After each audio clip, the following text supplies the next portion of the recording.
Rabbil alamin wassalatu wassalamu ala asyrafil mursalin nabiyyina wa maulana Muhammadin wa ala alihi wa sahbihi ajma'in wa ashhadu an la ilaha illallah wahdahu la syarikalah wa ashhadu anna Muhammadan abduhu wa rasuluh sallallahu alaihi wa ala alihi wa sahbihi wa sallama tasliman katsira thumma amma ba'd. Alhamdulillah, kembali kita melanjutkan pelajaran kita dengan membaca buku Tafsir Salat. Dan insyaallah di kesempatan kali ini kita akan membaca beberapa catatan terkait tasyahud awal. Saya sebutkan dua catatan penting yang perlu kita perhatikan terkait tasyahud awal. Bagi Anda yang memiliki bukunya, silahkan dibuka di halaman 248. Yang pertama, catatan yang pertama, wajibkah kita membaca sholawat ketika tasyahud awal? Ulama berbeda pendapat tentang hukum membaca sholawat ketika tasyahud awal. Pendapat yang pertama mengatakan wajib membaca sholawat ketika tasyahud awal. Ada typo di sini ya. Tasyahud, Anda bisa koreksi. Tasyahud awal. Dan ini merupakan pendapat yang kedua. Jadi Imam Syafi'i punya dua pendapat, qaul qadim dan qaul jadid. Ini merupakan pendapat kedua, berarti qaul jadid, pendapat baru Imam Syafi'i. Sebagaimana yang ditegaskan dalam kitab Al-Um. Imam Asy-Syafi'i bahkan menegaskan orang yang tidak membaca sholawat ketika tasyahud awal karena lupa, maka dia harus melakukan sujud sahwi. Tayyib. Dan seperti yang tadi kita singgung, bahwa Imam Asy-Syafi'i rahimahullah, beliau memiliki dua qaul, dua pendapat. Yang pertama adalah pendapat yang lama, yang disebut dengan qaul qadim. Dan itu merupakan pendapat beliau ketika beliau berada di Irak, di Baghdad. Kemudian beliau memiliki pendapat yang kedua, yaitu qaul jadid, dan itu merupakan pendapat beliau ketika beliau meninggalkan Irak menuju Mesir, dan juga pendapat beliau ketika berada di Mesir. Pendapat ini juga dipilih oleh Ibnu Hubairah, salah seorang ulama mazhab Hambali, sebagaimana yang ditegaskan dalam kitab Al-Ifsah. Dan juga pendapat Imam Ibnu Baz dalam fatwa beliau, serta Imam Al-Albani dalam sifat salat Nabi sallallahu alaihi wasallam.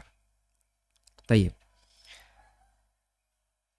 Dan dalam prakteknya, banyak masyarakat kita ketika membaca salawat untuk Nabi sallallahu alaihi wasallam, ketika tasyahud awal, mereka hanya baca sampai kalimat Allahumma shalli ala Muhammad wa ala ali Muhammad, lalu takbir naik ke rakaat berikutnya. Sehingga tasyahud awal lebih pendek dibandingkan tasyahud yang kedua, dibandingkan tasyahud akhir. Kemudian pendapat yang kedua, bahwa ketika tasyahud awal hanya membaca bacaan tasyahud sampai kalimat syahadat, dan boleh tidak. Di sini saya nyatakan boleh tidak, bukan tidak boleh ya. Boleh tidak dengan tidak boleh beda kan? Boleh tidak ditambahi sholawat. Sehingga cukup membaca wa asyhadu anna Muhammadan abduhu sampai pada kalimat wa asyhadu anna Muhammadan abduhu wa rasuluh, lalu Allahu Akbar, bangkit ke rakaat berikutnya. Dan ini merupakan pendapat jumhur ulama. Di antaranya adalah Ibrahim An-Nakhai, Imam Asy-Sya'bi, Sufyan Ats-Tsauri, Ishaq bin Rahuyah, dan beberapa ulama yang lainnya. Termasuk pendapat yang lebih kuat dalam mazhab Syafi'iyah. Dan ini pendapat Imam Syafi'i dalam qaul qadim, dan pendapat yang dipilih oleh Imam Ibnu Utsaimin rahimahumullahu jami'. Dan insyaallah pendapat yang kedua inilah yang lebih mendekati kebenaran dengan beberapa pertimbangan. Yang pertama adalah makna zahir dari hadis Ibnu Mas'ud radhiyallahu anhu, di mana Rasulullah sallallahu alaihi wasallam hanya mengajarkan bacaan tasyahud dan beliau tidak menyebutkan bacaan salawat untuk Nabi sallallahu alaihi wasallam. Nabi sallallahu alaihi wasallam mengajarkan kepada Ibnu Mas'ud, "Idza qa'adtum fi kulli rak'atain." Idza qa'adtum fi kulli rak'atain. Kalau kalian duduk setelah mendapatkan 2 rakaat, faqulu, maka bacalah at-tahiyatu lillah was-salawatu wat-thayyibat. Dan di situ dalam hadis Ibnu Mas'ud tidak disebutkan bersalawat untuk Nabi sallallahu alaihi wasallam, sehingga zahirnya adalah bahwasanya duduk tasyahud setelah dapat 2 rakaat, artinya duduk tasyahud awal, hanya membaca at-tahiyat sampai kalimat wa asyhadu anna Muhammadan abduhu wa rasuluh.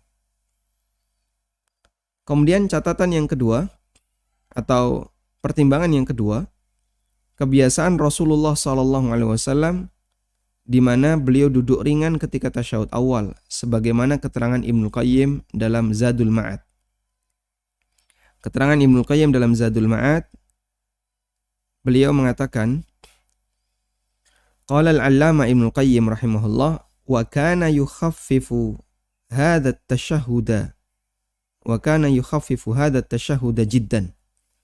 Dan Nabi sallallahu alaihi wasallam meringankan tasyahud yang pertama ini, hatta ka'annahu 'ala ar-radaf, sampai seolah-olah beliau itu duduk di atas bara api, wahiyal hijarah al-muhamma, yaitu batu yang dipanaskan. Walam yunqal anhu, dan tidak dinukil dari beliau bahwa fi haditsin qat, dalam satu hadis pun, annahu sallallahu alaihi wasallam shalla alaihi, bahwa Nabi sallallahu alaihi wasallam membaca salawat untuk beliau, wa ala alihi fit tasyahudil awal, dan juga untuk keluarga beliau di tasyahud yang pertama. Baik. Wala kana yasta'idhu fihi min adzabil qabri wa adzabin nar wa fitnatil mahya wa fitnatil mamat wa fitnatil masihid dajjal. Juga beliau tidak meminta kepada Allah pelindungan dari fitnah azab kubur, dari azab neraka, fitnah kematian, fitnah kehidupan, termasuk fitnah dajjal, yang itu disyariatkan untuk dibaca di tasyahud akhir. Wa man istahabba dzalika fa innahu fahimahu min umumatin wa itlaqatin qad sahha tabyinu mawdu'iha wa taqyiduha bit tasyahudil akhir.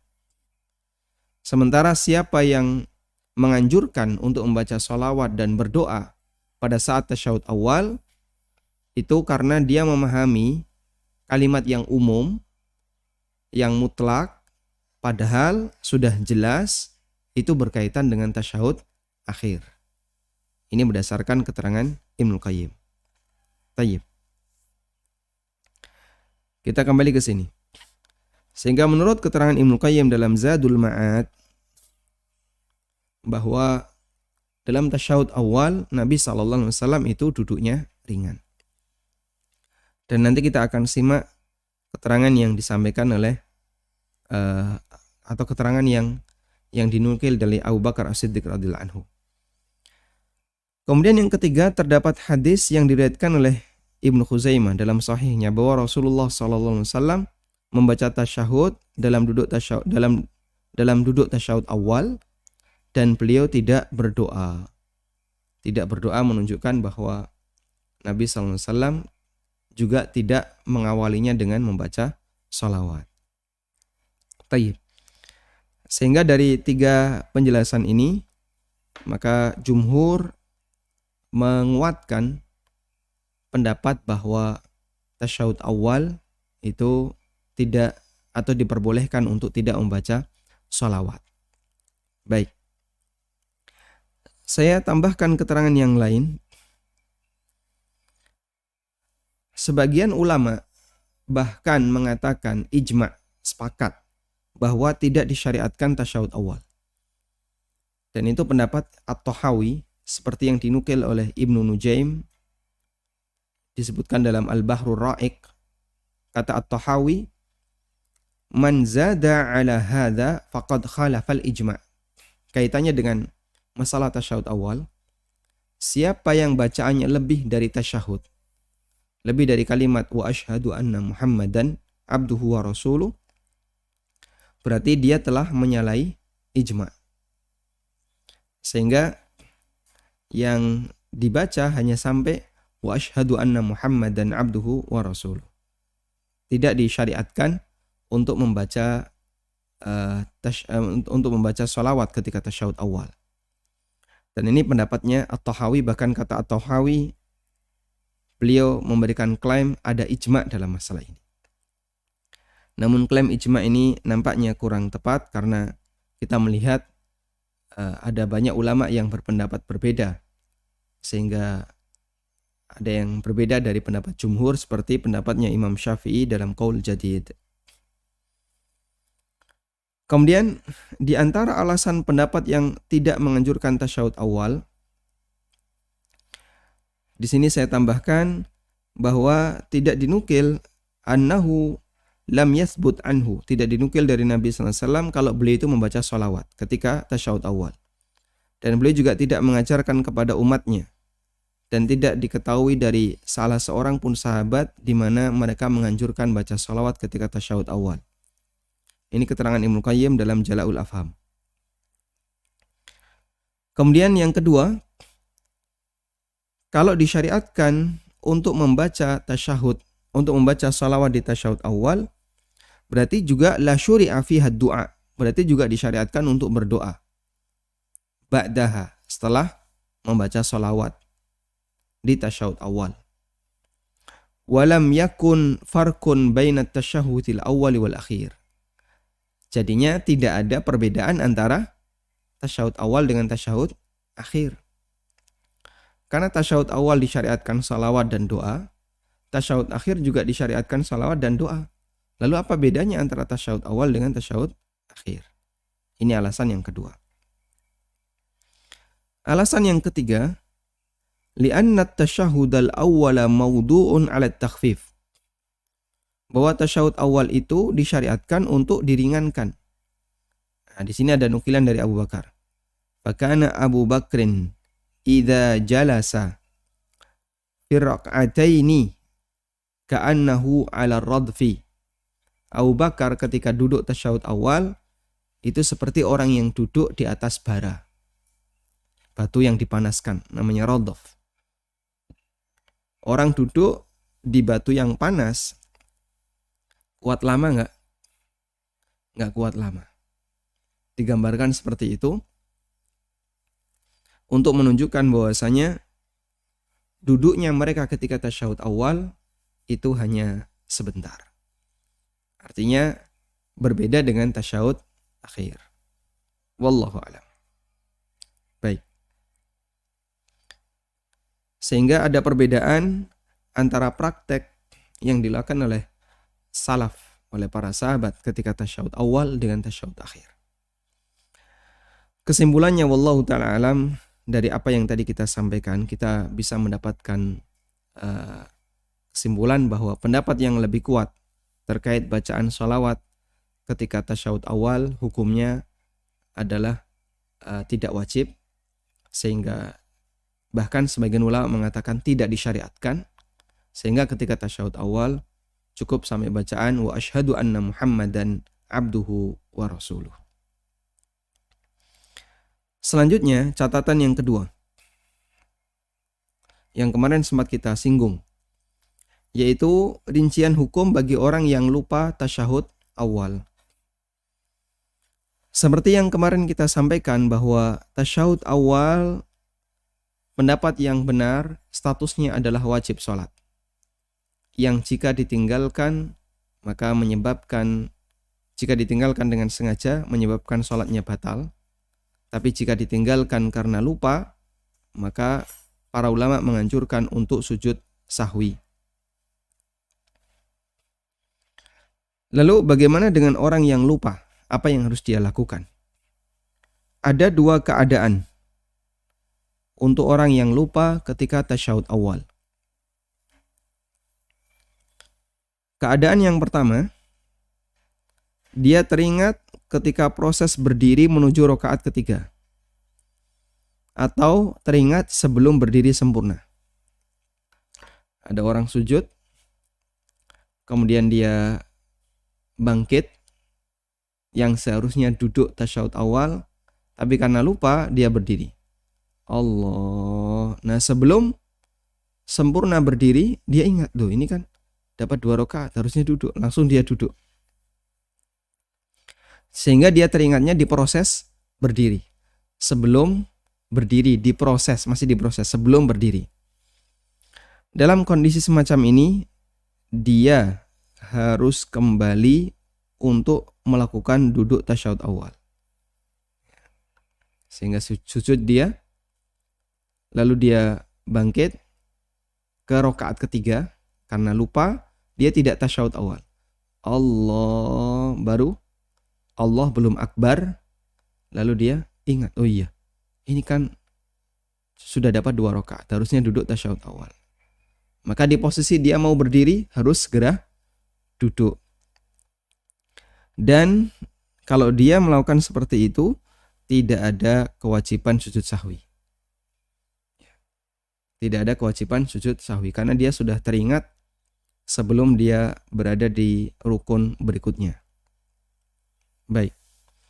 Yang kedua, dia baru teringat setelah berdiri sempurna di rakaat ketiga.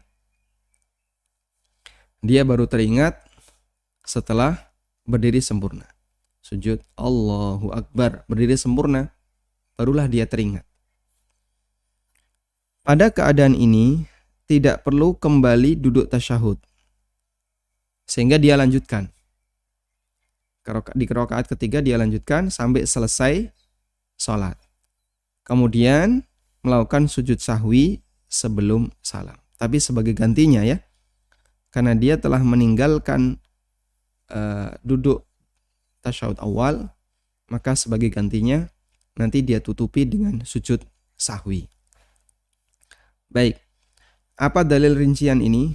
Dalil mengenai rincian ini disebutkan dalam hadis dari Al-Mughirah bin Syu'bah radhiyallahu anhu, bahwa Rasulullah sallallahu alaihi wasallam bersabda, "Idza qamal imamu fi rak'ataini fa in dzakara qabla ay yastawiya qa'iman falyajlis."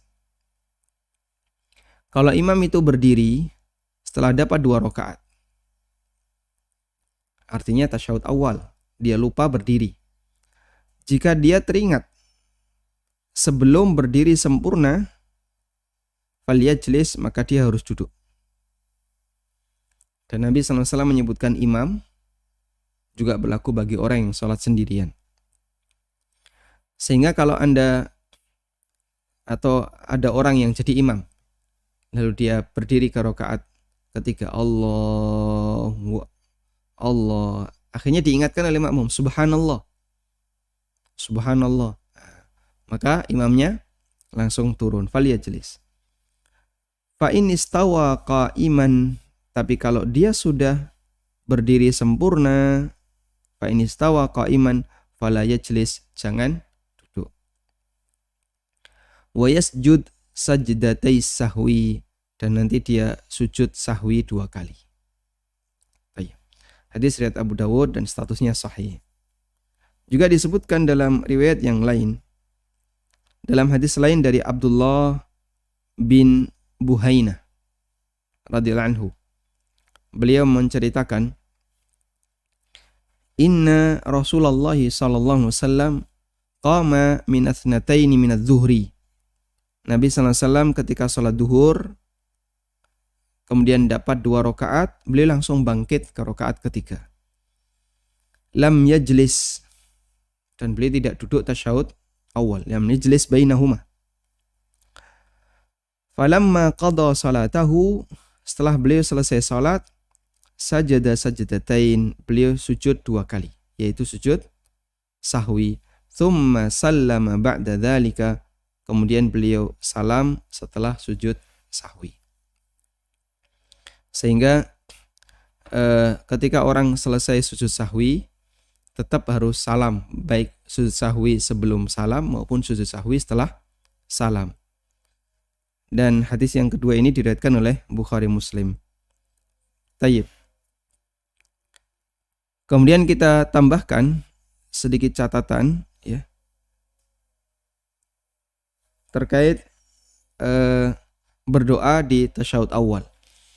Apakah disyariatkan bagi kita untuk berdoa ketika tasyahud awal? Di sini ada keterangan yang disampaikan oleh Imam Ibnu Utsaimin rahimahullah. Beliau mengatakan at-tasyahudul awal.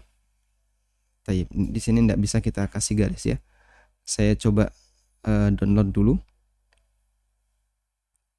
Ya, saya coba downloadnya. Baik. Biar bisa.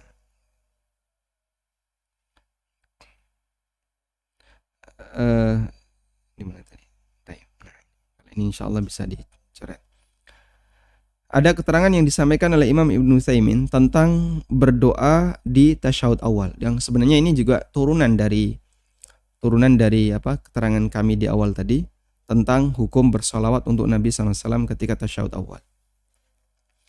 At-tasyahudul awal yambagi lil insani ayyukhaffifahu wa ayyaqtasira ala qawli ashhadu an la ilaha illallah wa ashhadu anna Muhammadan abduhu wa rasuluh. Ketika tasyahud awal, selayaknya seseorang itu meringankan dan dia berhenti di kalimat asyhadu an la ilaha illallah wa asyhadu anna Muhammadan abduhu wa rasuluh. Sehingga tidak membaca sholawat. Wa ammad du'a'u fa innahu yakunu fit tasyahudil akhir. Sementara untuk doa seharusnya dilakukan di tasyahud akhir. Untuk doa itu dibaca di tasyahud akhir. Berdasarkan sabda Nabi sallallahu alaihi wasallam, "Idza tasyahhada ahadukum at-tasyahhudal akhir falyaqul Allahumma inni a'udzubika," dan seterusnya. Apabila kalian melakukan tasyahud akhir, maka bacalah Allahumma inni a'udzubika min adzabi jahannam wa min adzabil qabri, dan seterusnya. Dan Nabi SAW juga berpesan kepada sahabat Mu'ad bin Jabal. Beliau mengatakan, la tada'anna an taqula dubura kulli salati maktubatin. Wahai Mu'ad, jangan kau tinggalkan untuk kau baca di bagian dubur setiap salat wajib. Allahumma a'inni ala dzikrika wa ala syukrika wa ala husni ibadatik. Dan makna dubur kulli salatin, makna dubur setiap salat, ay fi akhiriha qabla salam. Maksudnya adalah di akhir salat sebelum salam. Berarti dilakukan setelah tasyahud akhir. Sehingga doa itu disyariatkan untuk dibaca setelah tasyahud akhir. Ini dinukil dalam Fatawa Nurun al-Darbi. Tayyib. Kemudian juga ada keterangan dalam Fatawa Syabakah Islamiyah. Di sini dinyatakan, fa inna qira'at at-tasyahudi fil julusil awsat kamilan bima fihi as-salatu 'alan nabi sallallahu alaihi wasallam qala biha jama'atun min ahli ilmi. Mengenai bacaan tasyahud awal dengan sempurna, fa inna qira'at at-tasyahudi fil julusil awsat kamilan, bacaan tasyahud awal dengan sempurna, berarti di situ ada sholawat untuk Nabi sallallahu alaihi wasallam, juga ada doa-doa setelahnya. Qala biha jama'atun min ahli ilmi, ini merupakan pendapat sekelompok ulama yang tadi sudah kita sampaikan. Wa daliluhum umumul ahadits al-amirati bis salati 'alan nabi sallallahu alaihi wasallam. Dalilnya adalah makna hadis yang memerintahkan untuk membaca salawat untuk Nabi sallallahu alaihi wasallam. Wa dhahaba akharun, dan ulama yang lain berpendapat ila annahu yaqtasiru fil julusil awsat ala tasyahudi faqat. Bahwa untuk duduk tasyahud awal cukup membaca kalimat sampai tasyahud saja, wa asyhadu anna Muhammadan abduhu wa rasuluh, tanpa membaca salawat untuk Nabi SAW dan tanpa berdoa. Wa qad rawal Imam Ahmad wa Ibnu Khuzaimah, Imam Ahmad dan Ibnu Khuzaimah meriwayatkan dari Ibnu Mas'ud radhiyallahu anhu annahu qala, Ibnu Mas'ud pernah mengatakan tentang cara salat Nabi sallallahu alaihi wasallam. Ibnu Mas'ud mengatakan, "Tsumma in kana fi wasatis salati nahadha hina yafrugha min tasyahudihi." Dan ini yang tadi kita singgung ya, bahwa Ibnu Khuzaimah dalam sahihnya beliau menyampaikan bahwa Nabi SAW mengajarkan ketika tasyahud awal itu beliau hanya sampai kalimat ucapan wa asyhadu anna Muhammadan abduhu wa rasuluh. Wa in kana fi akhiriha, dan ketika di tasyahud akhir, da'a, Nabi SAW berdoa ba'da tasyahudihi bima sya'a ayyadu'a. Setelah beliau membaca tasyahud dengan doa yang beliau inginkan, summa yusallimu, kemudian beliau salam. Baik. Kemudian disimpulkan oleh Fatwa Syabakah Islamiyah, fa tabayyana anna sunnata hiyal iqtisaru ala tasyahudi. Maka di sini jelaslah bahwasanya yang lebih sesuai sunnah adalah cukup membaca tasyahud saja, yaitu kalimat sampai pada kalimat wa asyhadu anna Muhammadan abduhu wa rasuluh. Fit tasyahudil awsat, di tasyahud awal. Dunas salati ala nabi sallallahu alaihi wasallam wa duna du'a, tanpa membaca salawat untuk Nabi sallallahu alaihi wasallam dan tidak berdoa. Lalu bagaimana kalau ada orang yang tetap berdoa ketika tasyahud awal? Wa in ata bis salati ala nabi sallallahu alaihi wasallam jaza wal aula tarku dzalika. Dan kalaupun dia tetap membaca salawat ketika tasyahud awal, hukumnya boleh, namun yang lebih afdal adalah tidak membaca tasyahud awal. Sehingga dari sini jumhur menganjurkan dalam tasyahud awal itu sebaiknya tidak membaca sholawat untuk Nabi SAW, dan konsekuensinya berarti juga tidak membaca doa setelah tasyahud awal. Wallahu ta'ala alam. Ini yang bisa kita aturkan terkait beberapa catatan ketika tasyahud awal. Semoga bermanfaat. Wassallallahu ala nabiyyina Muhammadin wa ala alihi wa sahbihi wa sallam. Wa akhiru da'wan anil hamdulillahi rabbil alamin.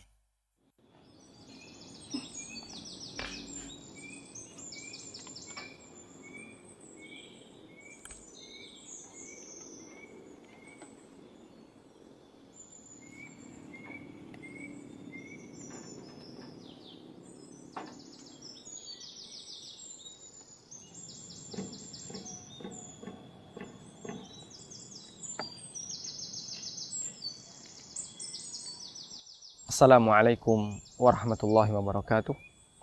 Alhamdulillah, wassalatu wassalamu ala rasulillah wa ala alihi wa sahbihi wa muwala. Kaum muslimin yang kami hormati, saat ini saya berada di lantai 2 gedung Sekolah Tahfidz MIPS yang baru miliki saja flash disk belajar fikih muamalah dasar dalam 33 pertemuan. Penjelasan sangat sistematis dengan media papan tulis bersama Ustadz Ami Nurbait, mengacu kitab Minhajus Salikin bab fikih jual beli. Dan semua video di flashdisk ini belum pernah tayang di ANB Channel. Pembahasan meliputi materi dasar muamalah, di antaranya ketentuan umum jual beli, hak khiyar, akad salam, akad gade dan kafalah, berbagai akad kerjasama dan musyarakah, hukum perlombaan atau musabakoh, wakaf hingga wasiat, dan masih banyak pembahasan muamalah lainnya. Untuk pemesanan, hubungi ANB Store di nomor 0812 7111 1241. Jazakumullahu khairan.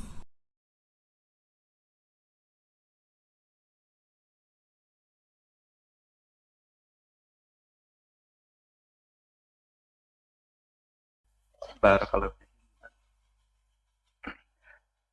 Ini Ustadz ada pertanyaan, namun di luar tema ya Pak Ustadz. Jadi ini saya jual barang gitu ya, cuman saya berencana untuk memberikan bonus kepada pembeli, tapi bonus ini setelah saya cek gitu ternyata barang ini adalah barang KW gitu Ustaz. Jadi yang pertama, apa hukum kalau misalnya menjadikan barang KW itu sebagai bonus dalam penjualan? Itu yang pertama Ustaz. Terus yang kedua, jadi ada sebuah perusahaan Ustadz yang menerapkan skema kerja yang cukup membingungkan gitu ya kepada setiap kepala tim penjualan. Jadi di perusahaan itu ada kepala tim penjualan. Nah, apakah ini termasuk, jadi yang membingungkannya apakah ini termasuk akad ijaro atau mudorobah? Kenapa? Karena kepala tim penjualan ini ya merasanya memang bekerja, bukan kerjasama di perusahaan ini tuh gitu ya. Namun setelah berjalan setahun, kepala tim penjualan ini ngerasanya kok aneh gitu sistemnya Ustadz. Jadi skemanya itu kayak gini. Pemilik perusahaan menyediakan fasilitas kerja, stok barang untuk dijual, kemudian budget yang digunakan untuk beriklan setiap bulannya itu taruhlah 30 juta per bulan. Nah, kemudian kepala tim penjualan ini bertugas untuk beriklan dengan beberapa staf di bawahnya. Yang kedua, harus masuk sesuai jam kerja. Namun di akhir perhitungan, kalau untung itu dibagi dua, kalau rugi juga sama dibagi dua. Jadi hitungannya, misalnya omset bulan ini itu 45 juta. Kemudian operasional di sini biasanya untuk di gaji termasuk kepala penjualan juga kena gaji, kemudian staff dan listrik dan sebagainya taruhlah 20 juta gitu. Jadi kemudian pemilik perusahaan itu menyatakan rugi di bulan ini itu karena 45 jadi hitungan ruginya berdasarkan modal iklan yang tadi. Jadi 45 dikurangi 20 dikurangi 30, jadi ruginya 5 juta. Nah, yang 5 juta ini dibagi dua Ustadz gitu. Setengahnya untuk perusahaan dan setengahnya lagi itu untuk kepala penjualan. Kalau staff nggak mesti menalangi gitu ya yang ruginya. Jadi yang kepala penjualan ini berarti dia dapat 3 juta gaji tetap, namun setelah dinyatakan rugi dia harus ngembaliin 2,5 juta ke ownernya gitu. Nah, mohon penjelasannya Ustadz untuk yang akad yang ini yang kedua gitu, yaitu gimana kesalahannya Ustadz gitu ya skema seperti ini. Mohon solusinya. Untuk barang KW yang tadi Bapak sampaikan, Bapak dapatkan ini sebelum tahu ya? Sebelum tahu Ustadz. Sebelum pembelian gitu. Sebelum Betul. pembelian. Baik. Barakallahu fikum. Barakallahu fikum. Jazakallahu khairan. Assalamualaikum warahmatullahi wabarakatuh. Waalaikumsalam warahmatullahi wabarakatuh. Untuk kasus yang pertama, Bapak memiliki barang KW. Yang kami pahami dalam permasalahan barang KW, KW itu kan berarti melanggar hak orang lain ya. Ini melanggar hak pemilik merek. Sehingga kita tidak boleh tolong-menolong dalam pelanggaran seperti ini. Maka penjual tidak boleh, pembeli juga tidak boleh. Karena kalau itu tidak boleh dijual, otomatis tidak boleh dibeli. Namun bagaimana kalau misalnya kita sudah memilikinya dan sebelumnya kita tidak tahu? Berarti kita di posisi sebagai orang yang mungkin ditipu oleh penjual. Sehingga saat kita beli, kita ngertinya ini mahal, ini bagus, ori. Akhirnya kita beli.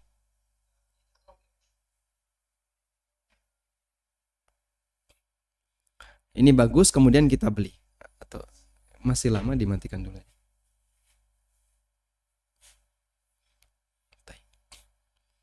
Jadi karena ini bagus, lalu kita beli, padahal aslinya itu KW. Berarti Anda memiliki barang itu sebelum Anda mengetahuinya. Wallahu ta'ala alam. Kalau sudah memiliki, apakah boleh dipakai? Insya Allah tidak masalah kalau sebatas dipakai. Karena pada awalnya kita tidak melakukan pelanggaran hak orang lain. Saat kita transaksi kita tidak tahu. Nah selanjutnya Anda mau berikan ke orang lain, silahkan. Karena barang seperti ini pada asalnya dibeli dari hasil yang bermasalah, tapi karena tidak tahu, maka kita tidak bertanggung jawab di situ, dan yang bertanggung jawab adalah pihak penjual.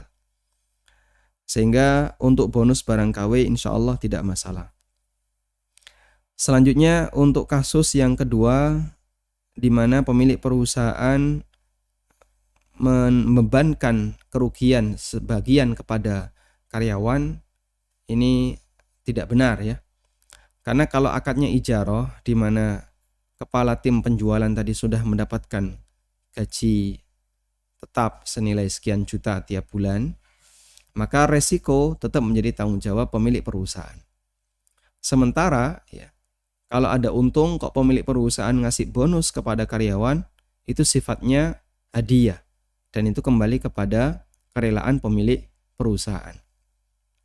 Sehingga perlu dibedakan antara pemberian hadiah. Perusahaan untung besar, lalu dia ngasih hadiah. Maka karyawan dapat dua, pertama gaji dan yang kedua hadiah.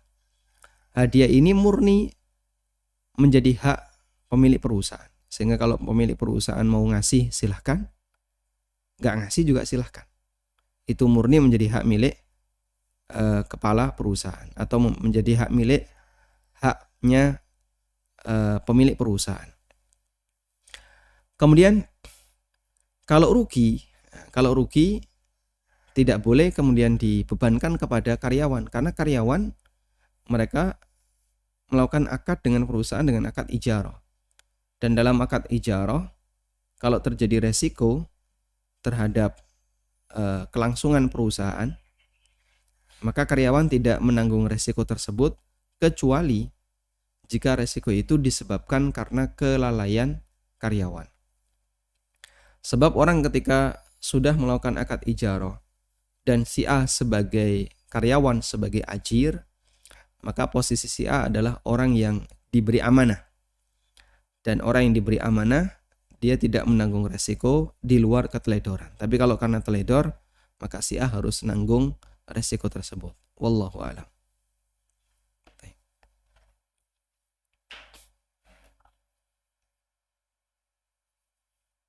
Silahkan. Assalamualaikum. Waalaikumsalam warahmatullahi. Afwan Ustaz, pertanyaan di luar perintah. Pada saat puasa kemarin, apabila kita memberi makan orang yang berpuasa, kita akan mendapatkan pahala orang yang berpuasa tersebut. Yang dimaksud memberi makan di sini, apakah makanan atau minuman yang digunakan untuk membatalkan puasa orang tersebut, ataukah meskipun dimakan nanti setelah tarawih kita juga dapat pahala tersebut, Ustaz? Itu aja pertanyaannya, Ustaz. Jazakallahu khair.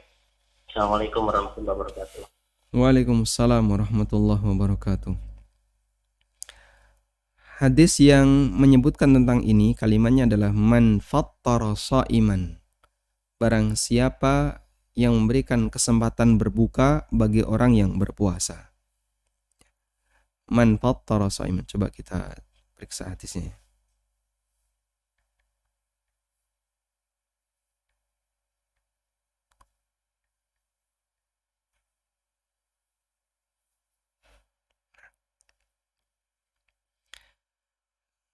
Nabi SAW bersabda dalam hadis dari Zaid bin Khalid Al-Juhani. Zaid bin Khalid Al-Juhani radhiyallahu anhu, beliau mengatakan bahwa Rasulullah SAW bersabda, man fattara sha'iman kana lahu mithlu ajrihi ghaira annahu la yanqusu min ajri shaimi syai'a. Barang siapa yang memberikan kesempatan berbuka, barang siapa yang memberikan hidangan berbuka bagi orang yang berpuasa, maka dia mendapatkan pahala seperti pahala orang yang berpuasa tersebut, tanpa mengurangi pahala orang yang berpuasa itu. Maka dalam hadis ini, hadisnya riwayat Tirmidzi dan statusnya hasan sahih. Dalam hadis ini terdapat dalil keutamaan memberikan kesempatan berbuka bagi orang yang berpuasa. Ada pahala besar yang bisa dia dapatkan. Li'annahu sha'imun yastahiqqu at-ta'dzim, karena orang yang berpuasa itu berhak untuk dimuliakan. Wa it'amuhu shadaqatun, dan memberikan makan bagi orang yang berpuasa adalah sedekah.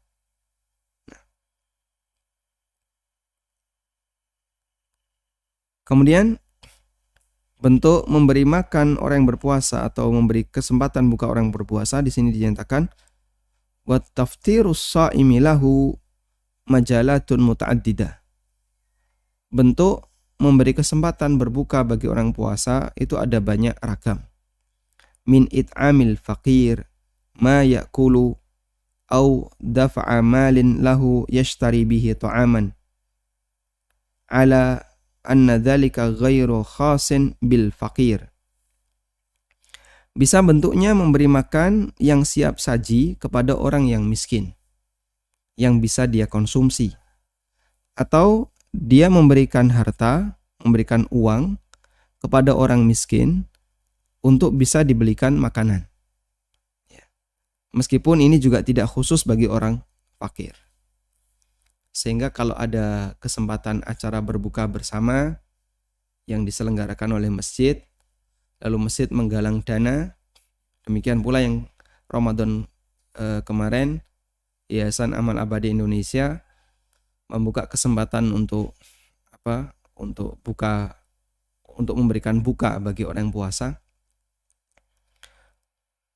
Yang dilakukan adalah dengan memberikan nomor rekening.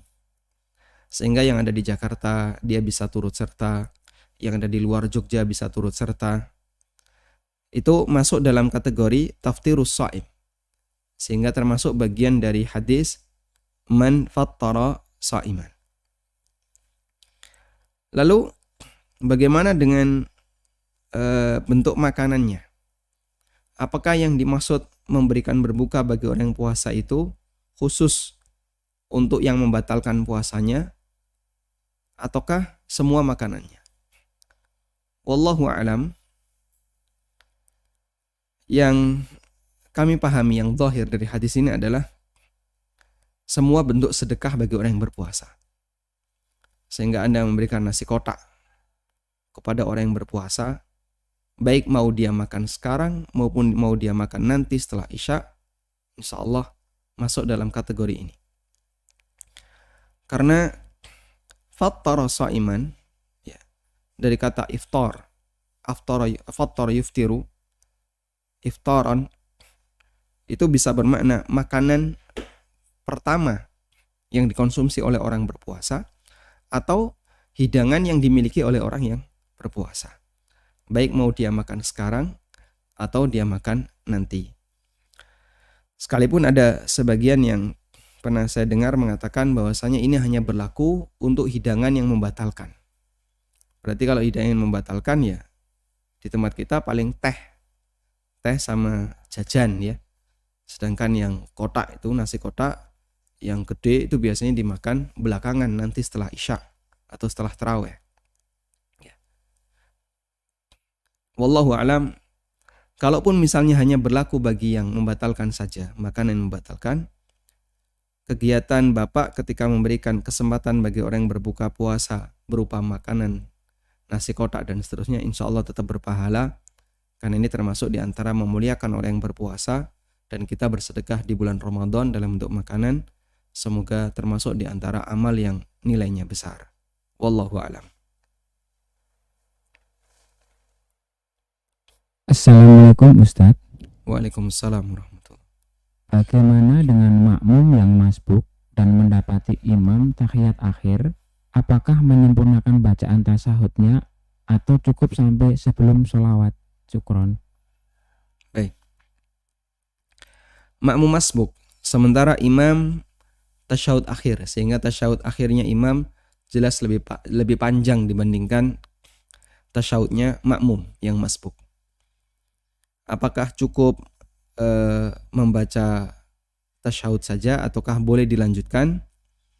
Kalau kita mengikuti pendapat jumhur yang mereka membuat kesimpulan bahwa lebih baik tidak membaca sholawat saat tasyahud awal, maka Anda cukupkan sampai kalimat wa asyhadu anna Muhammadan abduhu wa rasuluh. Lalu diam. Diam di sini bukan dalam rangka apapun selain tujuannya adalah menunggu imam selesai sholat.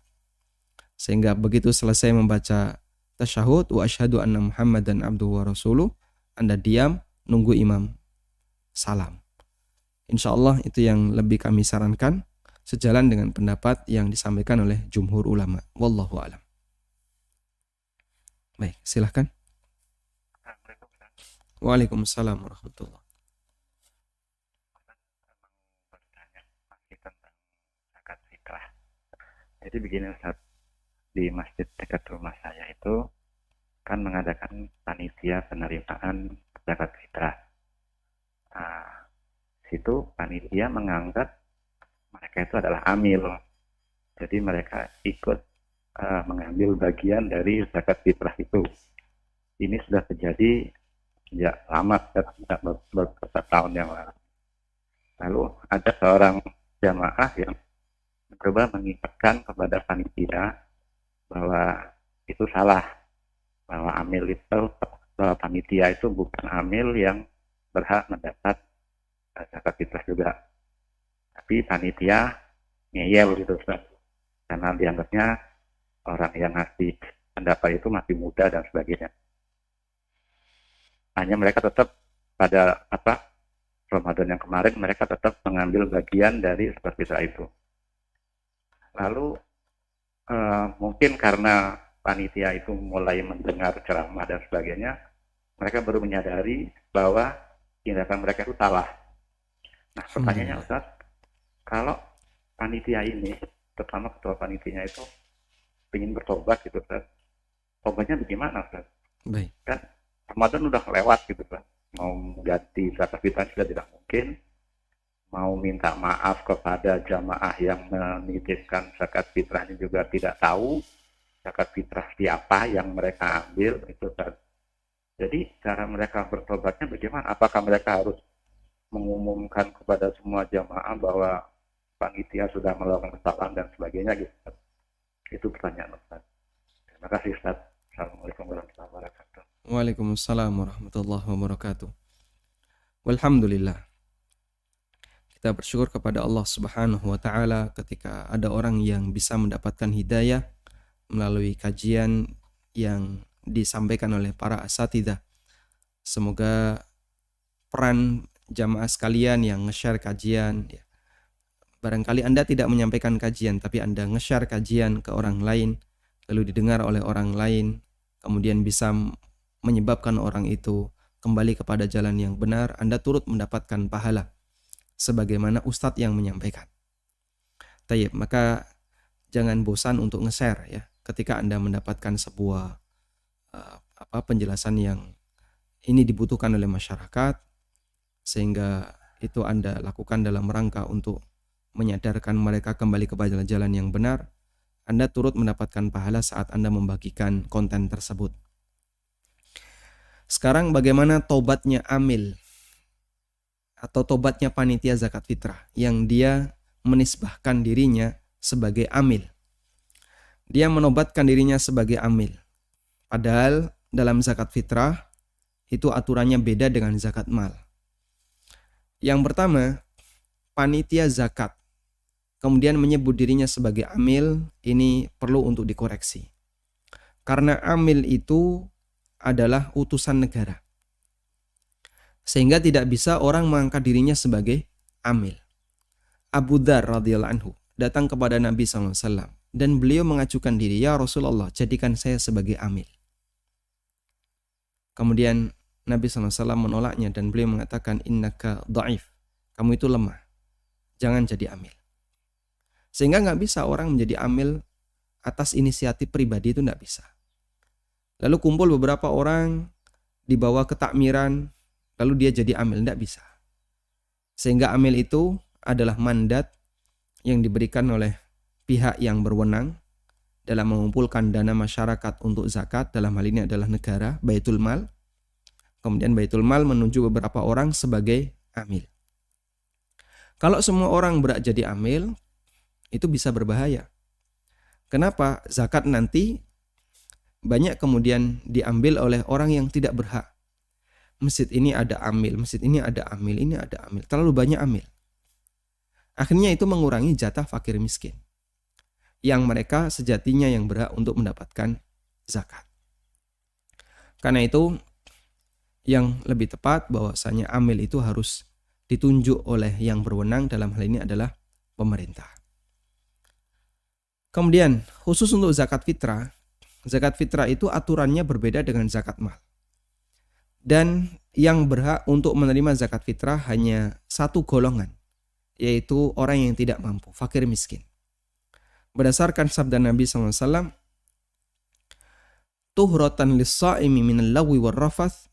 Dan itu keterangan Ibnu Abbas, keterangan Ibnu Abbas. Ibnu Abbas mengatakan, "Farada Rasulullah SAW zakat al-fitri."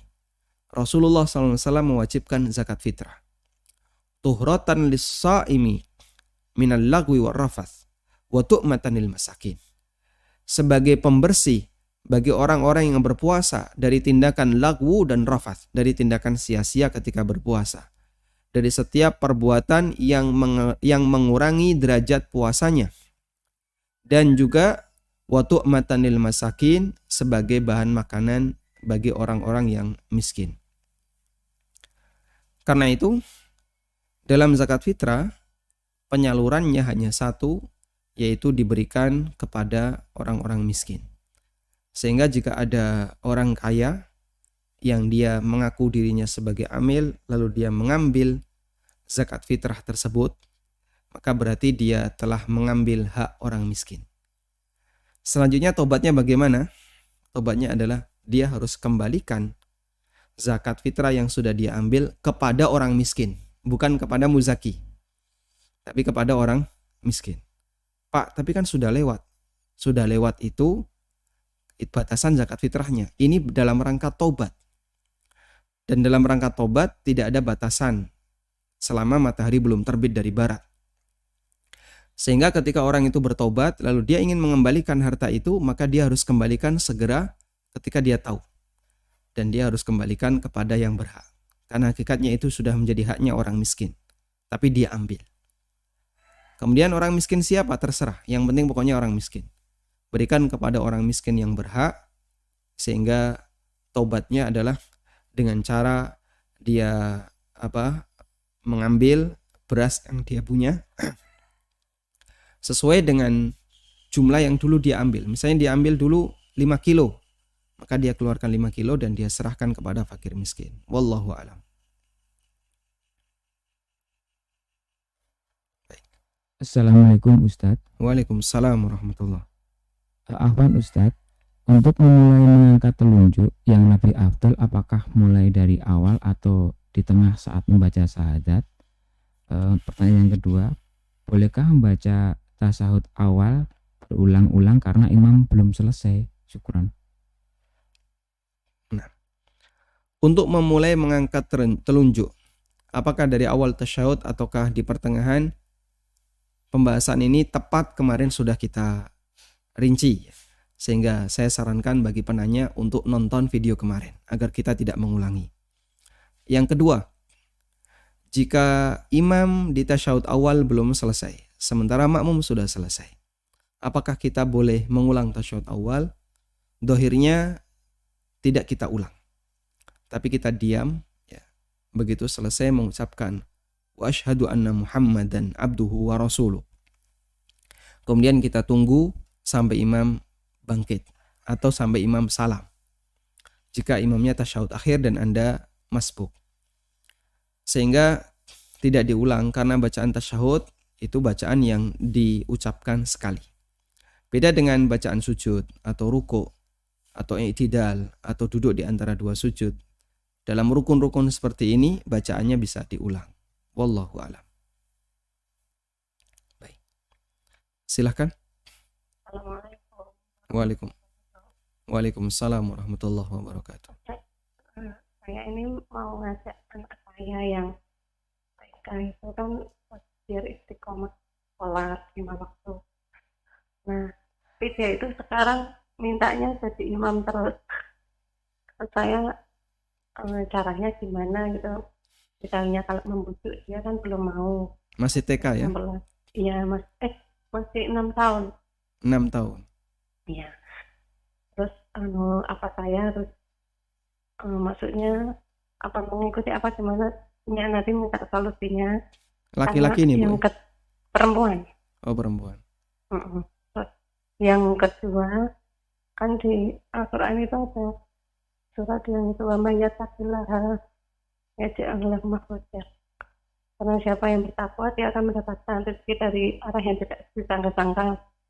Terus saya kalau misalnya mendapat rezeki atau mendapat apa sesuatu yang meskipun ya rezeki, apakah saya boleh selalu beranggapan kalau itu karena ketaatan saya jadi menjadi penyemangat gitu. Udah gitu aja Ustaz. Syukran jazakallahu khair. Assalamualaikum warahmatullahi wabarakatuh. Waalaikumsalam warahmatullahi wabarakatuh. Yang pertama, untuk anak usia 6 tahun, apakah sudah boleh jadi imam? Ada satu kaidah yang mengatakan man sahhat salatuhu sahhat imamatuhu. Siapa yang sah salatnya, maka sah untuk jadi imam. Ini kaidah. Siapa yang sah salat, maka dia sah jadi imam. Kemudian batasan orang yang sah salatnya kalau dari sisi usia adalah usia tamyiz. Ciri tamyiz adalah ketika dia bisa salat dengan baik. Dia tidak bicara, tidak tolah-toleh, tahu kalau ngentut itu membatalkan salat, tidak ketawa-ketawa, tidak guyon, kemudian dia tumakninah, dia tahu rukun-rukun salat, maka berarti dia sudah tamyiz dan salatnya sah. Dan orang yang sudah tamyiz karena salatnya sah, maka dia bisa jadi imam. Dan di zaman Nabi SAW pernah ada anak kecil yang usianya antara 6 sampai 7 tahun yang beliau ini Al-Qur'annya paling banyak. Hafalan Qur'annya paling banyak di kampungnya. Sehingga dijadikan sebagai imam di kampungnya. Dan Nabi SAW tidak melarang itu. Sehingga ketika dia jadi imam, makmumnya itu orang-orang dewasa. Yang Qur'annya tidak lebih banyak dibandingkan anak ini. Karena itu selama putri ibu adalah anak yang sudah tamyiz, dalam arti sholatnya sebagaimana orang dewasa, dia bisa berwudu dengan sempurna, dia bisa dia ngerti tentang pembatal sholat itu apa saja, dia tahu rukun-rukunnya, sehingga prakteknya persis sebagaimana gerakan orang dewasa, bacaannya juga tidak salah, maka insya Allah bisa jadi imam. Sehingga nanti ibunya jadi makmumnya. Selanjutnya, jika kita mendapatkan rizki yang tidak diduga-duga, ya, tiba-tiba ada orang yang datang ke tempat Anda ngasih parsel lebaran, ya. Apakah ini salah satu di antara bukti bahasanya kita ini orang yang bertakwa? Karena Allah mengatakan, wa may yattaqillaha yaj'al lahu makhraja wa yarzuqhu min haitsu la yahtasib. Siapa yang bertakwa kepada Allah, maka Allah akan berikan jalan keluar baginya. Dan Allah akan berikan rizki dari arah yang tidak diduga-duga. Baik. Mohon untuk diperhatikan ya. Jadi ada hubungan implikasi. Jika, hubungan implikasi itu apa? Jika maka ya. Jika maka, kan begini ya. Hubungan implikasi itu arahnya satu arah. Arahnya satu arah. Kalau biimplikasi kan berarti dua arah. Begini ya. Jika dan hanya jika. Dalam banyak dalil, hubungan implikasi ini banyak kita jumpai. Dan karena dia sifatnya hubungan implikasi, maka berarti arahnya satu arah. Kalau satu arah, maka jangan dipahami sebaliknya. Jangan dipahami sebaliknya. Nah, karena memahami sebaliknya di sini, banyak sekali orang yang kemudian salah dan keliru. Banyak orang yang kemudian salah dan keliru. Sehingga salah satu di antara penyebab orang melakukan takfir, mengkafirkan orang lain dengan cara sembarangan, itu adalah karena hubungan biimplikasi. Misalnya, dalilnya orang Khawarij. Wa man lam yahkum bima anzalallah fa ulaika humul kafirun. Siapa yang tidak berhukum dengan hukum yang Allah turunkan maka dia kafir. Itu dipakai oleh orang Khawarij untuk mengkafirkan Ali bin Abi Thalib. Subhanallah. Padahal ini sahabat. Alasannya apa? Karena Ali bin Abi Thalib menyetujui peristiwa tahkim yang mengembalikan hukum itu kepada manusia. Sehingga berarti dia tidak berhukum dengan hukum Allah. Kalau tidak berhukum dengan hukum Allah maka dia kafir. Nah, ini konsekuensi dalil talazum. Konsekuensi dalil talazum. Ada ayat yang mengatakan siapa yang seperti ini maka ini. Kemudian dia dibalik. Berarti kalau yang kayak gini kebalikannya adalah dia kafir. Ada ayat yang mengatakan bahwa siapa yang beramal demikian maka dia dapat surga. Berarti kalau dia nggak beramal demikian, dia dapat neraka. Akhirnya menjadikan orang gampang melakukan takfir gara-gara dalil talazum seperti ini. Dalil talazum itu terlalu gampang menggunakan biimplikasi. Padahal sebenarnya itu yang berlaku adalah implikasi satu arah, bukan dua arah. Contoh yang lain. Saya sering mendapatkan postingan ya. Ada orang yang sering menggunakan sabda Nabi SAW. Man qala li akhihi ya kafir faqad ba'a biha ahaduhuma. Barang siapa yang mengatakan kepada saudaranya, wahai kafir, maka itu akan kembali kepada salah satunya.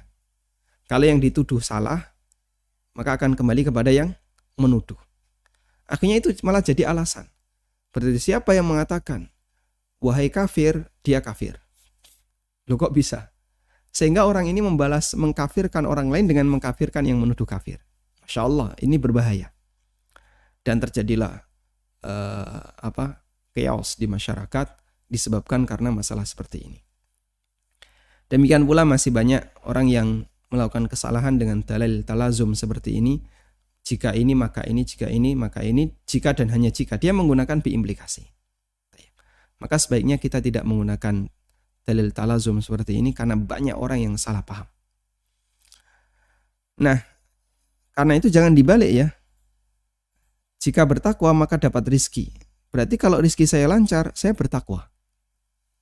Alasan itu pernah saya dengar dari karyawan bank. Saat dia diingatkan tentang bahaya riba, dia bilang, Mas, coba perhatikan. Rizki saya itu kayak gini mas, lancar. Anak saya seperti ini. Dia membanggakan harta dia membanggakan keluarga dia yang dalam kondisi bagus, dalam kondisi baik. Berarti praktek yang saya lakukan ini tidak salah. Karena salah satu di antara janji Allah bagi orang yang taat, maka rizkinya akan dikasih. Berarti kalau rizki saya lancar, saya adalah orang yang taat. Padahal dia pemakan riba. La haula wala quwata illa billah. Karena itu orang-orang musyrikin, mereka beralasan, dengan kehidupan kami yang serba sejahtera, kami bisa mendapatkan harta yang melimpah. itu bukti kalau Allah sayang kepada kita. Dan itu juga alasan yang diberikan oleh orang Yahudi. Mereka mengatakan nahnu abna'ullahi wa ahibba'u. Kami adalah anak-anak Allah dan orang yang dicintai oleh Allah. Qul falima yu'adzibukum bidzunubikum. Katakanlah wahai Muhammad, kenapa Allah menghukum disebabkan dosa kalian? Sehingga hubungan biimplikasi ini tidak berlaku. Karena itu kalau Anda mendapatkan rizki yang tidak disangka-sangka, ya kita tidak bisa pastikan apakah ini karena ketaatan yang kita lakukan, wallahu a'lam. Namun tugas yang bisa kita lakukan adalah bersyukur kepada Allah terhadap rizki yang Allah berikan kepada kita. Wallahu a'lam wa sallallahu ala nabiyyina Muhammadin wa ala alihi wa sahbihi wa sallam wa akhiru da'wana anil hamdulillahi rabbil alamin. Subhanakallahumma wa bihamdika asyhadu an la ilaha illa anta astaghfiruka wa atubu ilaik. Wassalamualaikum warahmatullahi wabarakatuh.